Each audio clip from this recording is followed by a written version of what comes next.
অতি আধুনিক এই লকটি খুলতে পারলেন না জেলা প্রশাসন বা দুদকের কর্মকর্তারা। হয়তো এই লকটি খুলতে পারবেন পুলিশের সাবেক আইজিপি বেনজির আহমেদ। নারায়ণগঞ্জের রূপগঞ্জে সবুজ গাছগাছালিতে ঘেরা ২৪ কাঠা জমিতে নির্মিত লাল রঙের আলিশান এই বাড়িটি বেনজির আহমেদের। বাড়িটি জব্দ করতে এসে ভেতরে ঢুকতে না পেরে মূল গেটে সিলগালা করে দেয় প্রশাসন। অনুসন্ধানটি চলমান রয়েছে। তো আমাদের বিষয়টা হচ্ছে আমরা আসছি নারায়ণগঞ্জ দুর্নীতি দমন কমিশনের যে সমন্বিত জেলা কার্যালয় সেখান থেকে। তো অনুসন্ধানকারী কর্মকর্তা ধাপে ধাপে যেভাবে বিজ্ঞ আদালতে যেভাবে আবেদন করবে এবং আদালতের যে নির্দেশনা পাওয়া যাবে সেটা আমরা প্রতিপালন করব। জায়গাটা সিলগালা করে দেওয়া হয়েছে ভবনটি।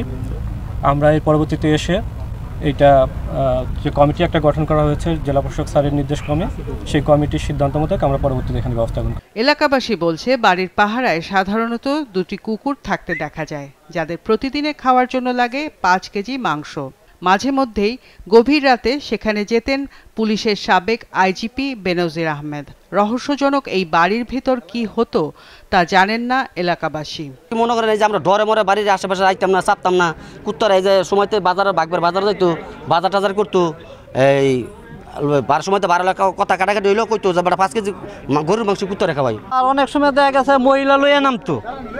তো আবার মাঝে মধ্যে জিজ্ঞেস করি মানুষে বাড়ি যারা দেখশন করে সিকিউরিটি গার্ড যারা আছে এরা আবার ওই দোকানে গিয়ে চাটা খায়। আবার পরিচিত উনি জিজ্ঞেস করলে উনি বলতো যে ওনার ওয়াইফ নিয়ে আসছে।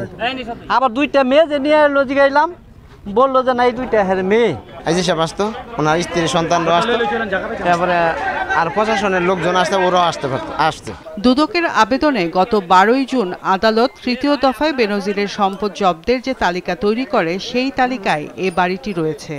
বাড়ির কুকুর ও পাখিদের দেখাশোনার জন্য আগামী সোমবার পর্যন্ত সেখানকার নিরাপত্তা প্রহরীর জিম্মায় রাখা হয়।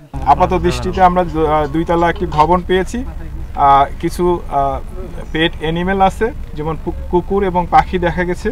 এখানে নিরাপত্তা প্রহরী যিনি 2 জন এখানে আছে তাদেরকে রাখা হলো। পাশাপাশি আমরা স্থানীয় মেম্বারের জিম্মায় আগামী সোমবার পর্যন্ত তার জিম্মায় এটা রাখা হলো। এরপরে আমরা কমিটি কর্তৃক কর্মপন্থা নির্ধারণ করে পরবর্তী ব্যবস্থা গ্রহণ করব। বাড়িটিতে থাকা নিরাপত্তা কর্মীরা জানান 2022 সালে বাড়িটি নির্মাণ করা হয়, যার আনুমানিক মূল্য 10 কোটি টাকা। জানা গেছে প্রেমানন্দ সরকার নামে স্থানীয় একজনের 55% জলাশয় জোর করে ভরাট করা হয়। পরে সেই জায়গাটি বেনজির আহমেদ 1,83,00,000 টাকায় কিনে নিয়েছিলেন। মাছরাঙা নিউজ ডেস্ক।